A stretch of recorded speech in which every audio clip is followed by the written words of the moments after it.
ভাই আমি পাশের দোকান থেকে আইছি, যদি এটা কিনতে পারেন তাহলে কিনে নেন, আপনারও লাভ হইব আমারও লাভ হইব। ভাই আমি 50 টাকা দিতে পারবো, কারণ আবার ওতে কিছু লাভ করতে হইব।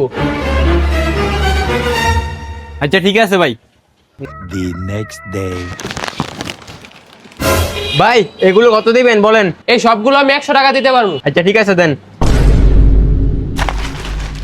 পাশের দোকান থেকে চুরি করে আমার কাছে মালগুলো বেচে এভাবে চলে তো দোকানদার পুরোই ফকির হয়ে যাইব। নানা বিষয়টা জানাতে হবে। ভাই আপনার দোকানে একটা ছেলে কাজ করে না? হ্যাঁ। ওই তো আপনার দোকানের মাল চুরি করে আমার কাছে কম দামে নিয়ে বেচে। কি? 1 মিনিট দাঁড়ান। হ্যালো, এ তুই কই রে? তাড়াতাড়ি দোকানে আয়। কি হইছে? এই হালারপু কার দোকান নিয়ে মাল বেচস? দোকানে এসে বিচার দিয়া যায়। ভাগ্য ভালো আজকে মাহাজন নাই, আর নয় তোর সাথে সাথে আমার চাকরিও যাইতো।